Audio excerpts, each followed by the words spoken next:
ओम शांति। 6 जनवरी 2026 बाबा के महावाक्य। मीठे बच्चे, ब्रह्मा बाबा शिव बाबा का रथ है। दोनों का इकट्ठा पाठ चलता है, इसमें जरा भी संशय नहीं आना चाहिए। प्रश्न: मनुष्य दुखों से छूटने के लिए कौन सी युक्ति रचते हैं, जिसको महापाप कहा जाता है? उत्तर: मनुष्य जब दुखी होते हैं तो स्वयं को मारने के, खत्म करने के अनेक उपाय रचते हैं।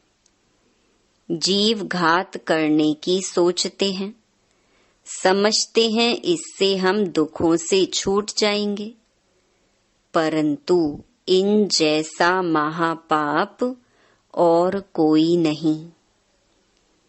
वह और ही दुखों में फंस जाते हैं, क्योंकि यह है ही अपार दुखों की दुनिया। ओम शांति। बच्चों से बाप पूछते हैं, आत्माओं से परमात्मा पूछते हैं, यह तो जानते हो हम परमपिता परमात्मा के सामने बैठे हैं। उनको अपना रथ तो है नहीं, यह तो निश्चय है ना। इस भ्रकुटी के बीच में बाप का निवास स्थान है।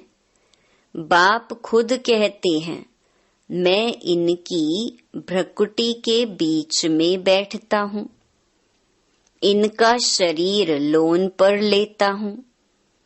आत्मा भ्रकुटी के बीच है तो बाप भी वहीं बैठते हैं। ब्रह्मा है तो शिव बाबा भी है। ब्रह्मा नहीं तो शिव बाबा बोलेंगे कैसे? ऊपर में शिव बाबा को तो सदैव याद करते आए।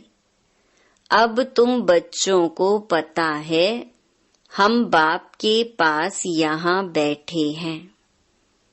ऐसे नहीं कि शिव बाबा ऊपर में हैं, उनकी प्रतिमा यहाँ पूजी जाती है। यह बातें बहुत समझने की हैं। तुम तो जानते हो बाप ज्ञान का सागर है। ज्ञान कहाँ से सुनाते हैं? क्या ऊपर से सुनाते हैं? यहाँ नीचे आया है, ब्रह्मा तन से सुनाते हैं। कई कहते हैं हम ब्रह्मा को नहीं मानते, परंतु शिव बाबा खुद कहते हैं ब्रह्मा तन द्वारा कि मुझे याद करो। यह समझ की बात है ना, लेकिन माया बड़ी जबरदस्त है, एकदम मुंह फिराकर पिछाड़ी कर देती है। अब तुम्हारा कांध शिव बाबा ने सामने किया है, सम्मुख बैठे हो, फिर जो ऐसे समझते हैं ब्रह्मा तो कुछ नहीं, उनकी क्या गति होगी? दुर्गति को पा लेते हैं। कुछ भी ज्ञान नहीं। मनुष्य पुकारते भी हैं ओ गॉड फादर, फिर वह गॉड फादर सुनता है क्या? उनको कहते हैं ना लिबरेटर आओ, या वहां बैठे लिबरेट करेंगे। कल्प कल्प पुरुषोत्तम संगम युग पर ही बाप आते हैं। जिसमें आते हैं उनको ही अगर उड़ा दें तो क्या कहेंगे? नंबर 1 तमो प्रधान। निश्चय होते हुए भी माया एकदम मुंह फेर देती है। इतना उसमें बल है जो एकदम वर्थ नॉट अ पेनी बना देती है। ऐसे भी कोई न कोई सेंटर्स पर हैं, इसीलिए बाप कहते हैं खबरदार रहना। भल किसको सुनाते भी रहें, सुनी हुई बातें परंतु वह जैसे पंडित मिसल हो जाते। जैसे बाबा पंडित की कहानी बताते हैं ना, उसने कहा राम राम कहने से नदी पार हो जाएंगे। यह भी एक कहानी बनाई हुई है। इस समय तुम बाप की याद से विषय सागर से क्षीर सागर में जाते हो ना। उन्होंने भक्ति मार्ग में ढेर कथाएं बना दी हैं। ऐसी बातें तो होती नहीं, यह एक कहानी बनी हुई है। पंडित औरों को कहता था, खुद बिल्कुल चट खाते में। खुद विकारों में जाते रहना और दूसरों को कहना निर्विकारी बनो। उनका क्या असर होगा? ऐसे भी ब्रह्मा कुमार कुमारियां हैं, खुद निश्चय में नहीं दूसरों को सुनाते रहते हैं। इसीलिए कहाँ कहाँ सुनाने वाले से भी सुनने वाले तीखे चले जाते हैं। जो बहुतों की सेवा करते हैं वह जरूर प्यारे तो लगते हैं ना। पंडित झूठा निकल पड़े तो उनको कौन प्यार करेंगे? फिर प्यार उन पर चला जाएगा जो प्रैक्टिकल में याद करते हैं। अच्छे अच्छे महारथियों को भी माया हप कर लेती है। बहुत हप हो गए। बाबा भी समझाते हैं, अभी कर्मातीत अवस्था नहीं हुई है। एक तरफ लड़ाई होगी, दूसरे तरफ कर्मातीत अवस्था होगी। पूरा कनेक्शन है। फिर लड़ाई पूरी हो जाने से ट्रांसफर हो जाएंगे। पहले रुद्रमाला बनती है। यह बातें और कोई नहीं जानते। तुम समझते हो विनाश सामने खड़ा है। अब तुम हो मिनॉरिटी, वह है मेजॉरिटी। तो तुमको कौन मानेगा? जब तुम्हारी वृद्धि हो जाएगी, फिर तुम्हारे योग बल से बहुत खींचकर आएंगे। जितना तुमसे कट जंक निकलती जाएगी, उतना बल भरता जाएगा। ऐसे नहीं बाबा जानी जाननहार है। यहाँ आकर सबको देखते हैं, सबकी अवस्थाओं को जानते हैं। बाप बच्चों की अवस्था को नहीं जानेंगे क्या? सब कुछ मालूम पड़ता है। इसमें अंतर्यामी की कोई बात नहीं। अभी तो कर्मातीत अवस्था हुई नहीं है। आसुरी बातचीत चलन आदि सब प्रसिद्ध हो जाते हैं। तुम्हें तो दैवी चलन बनानी है। देवताएं संपूर्ण संपन्न है ना। अब तुमको ऐसा बनना है।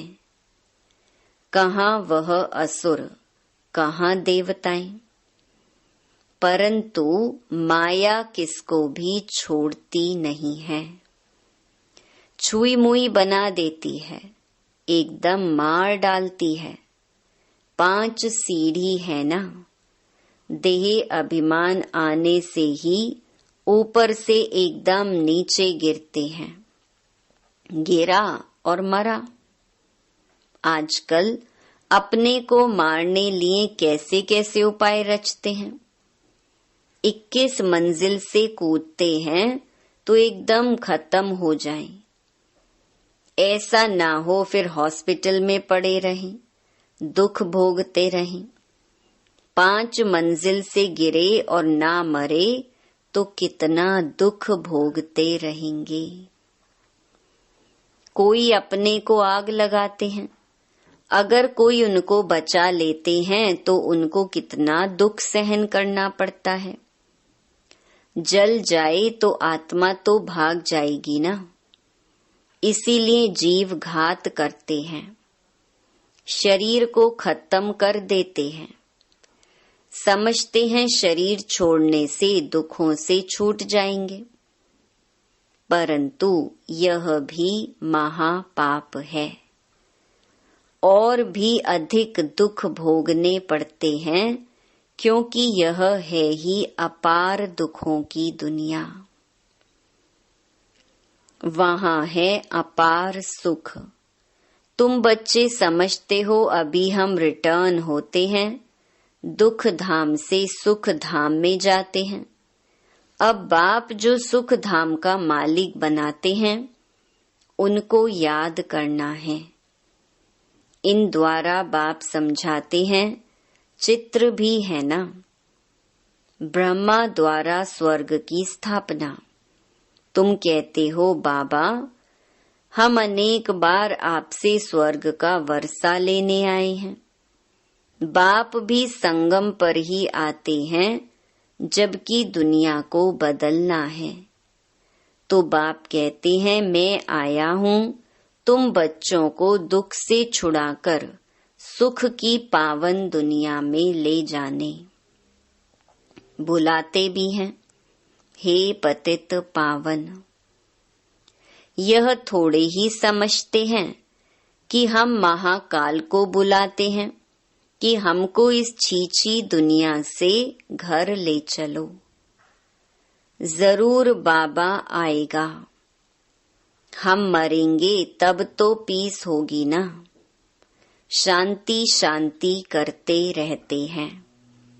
शांति तो है ही परम धाम में, परंतु इस दुनिया में शांति कैसे हो जब तक इतने ढेर मनुष्य हैं।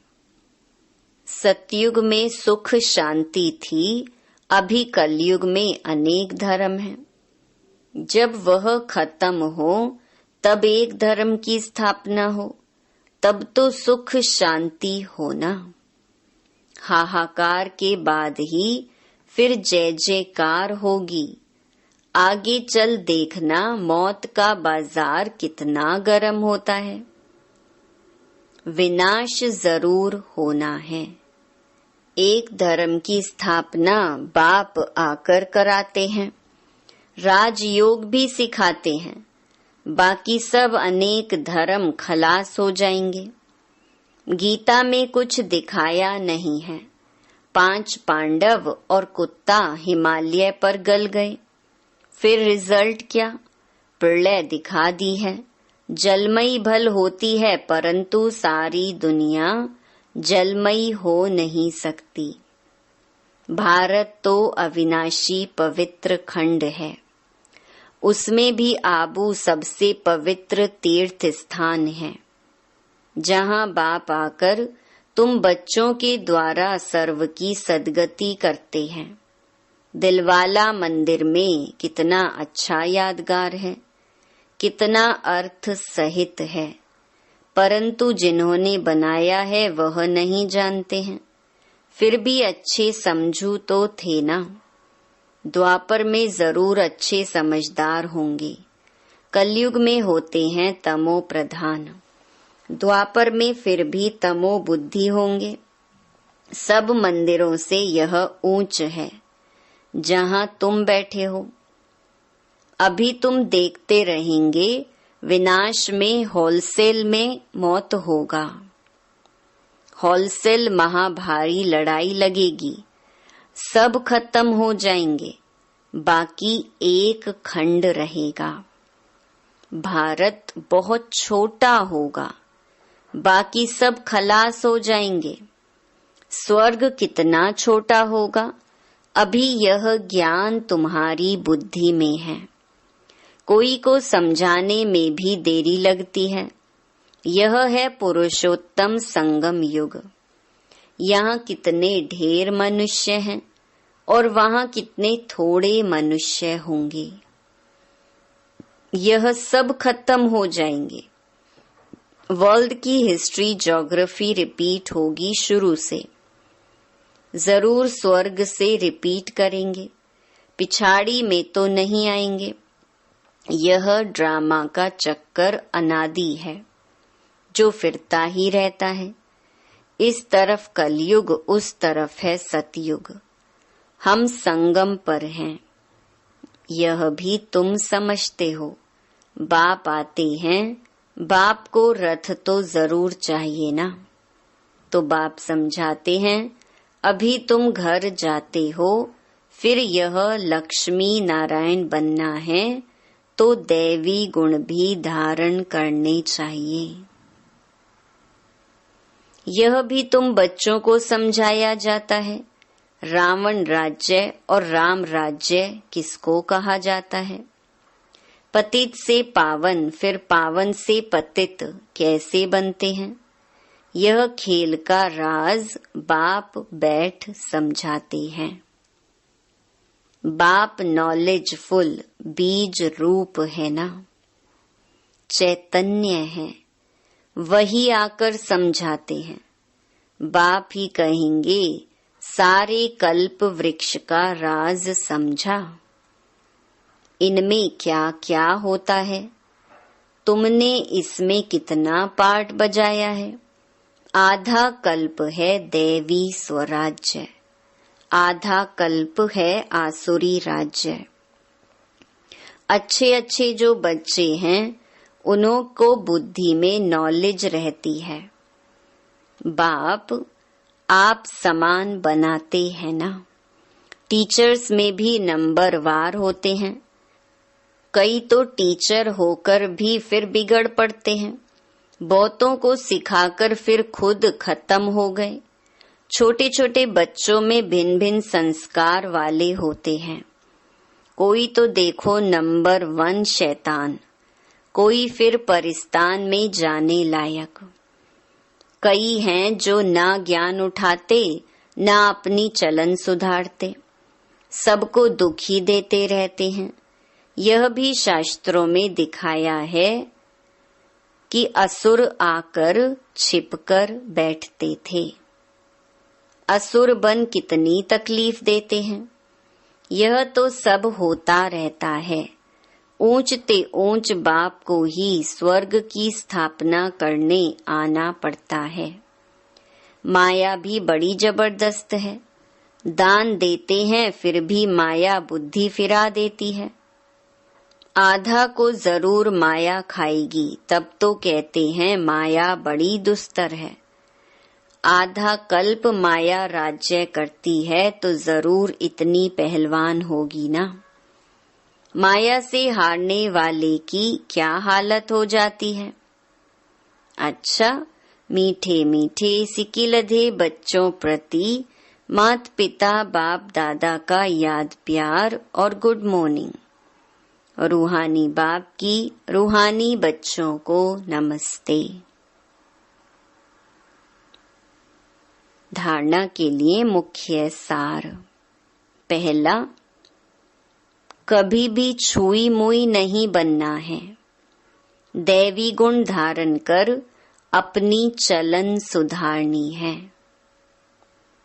दूसरा, बाप का प्यार पाने के लिए सेवा करनी है, लेकिन जो दूसरों को सुनाते हैं वह स्वयं धारण करना। कर्मातीत अवस्था में जाने का पूरा पूरा पुरुषार्थ करना है। वरदान, साकार रूप में बाप दादा को सम्मुख अनुभव करने वाले कंबाइंड रूपधारी भव। जैसे शिव शक्ति कंबाइंड है, ऐसे पांडवपति और पांडव कंबाइंड हैं। जो ऐसे कंबाइंड रूप में रहते हैं उनके आगे बाप दादा साकार में सर्व संबंधों से सामने होते हैं। अभी दिन प्रतिदिन और भी अनुभव करेंगे कि जैसे बाप दादा सामने आए, हाथ पकड़ा, बुद्धि से नहीं आंखों से देखेंगे, अनुभव होगा। लेकिन सिर्फ एक बाप दूसरा ना कोई, यह पाठ पक्का हो, फिर तो जैसे परछाई घूमती है ऐसे बाप दादा आंखों से हट नहीं सकते। सदा सम्मुख की अनुभूति होगी। स्लोगन, माया जीत प्रकृति जीत बनने वाली श्रेष्ठ आत्मा ही स्व कल्याणी व विश्व कल्याणी है। अव्यक्त इशारे इस अव्यक्ति मास में बंधन मुक्त रह जीवन मुक्त स्थिति का अनुभव करो। जब आप अभी जीवन मुक्त बनो तो आपकी जीवन मुक्त स्थिति का प्रभाव जीवन बंध वाली आत्माओं का बंधन समाप्त करेगा। तो वह डेट कब होगी? जब सब जीवन मुक्त होंगे। कोई बंधन नहीं। सब बंधनों में पहला एक बंधन है देह भान का बंधन। उससे मुक्त बनो। देह नहीं तो दूसरे बंधन स्वतः ही खत्म हो जाएंगे। अच्छा, ओम शांति।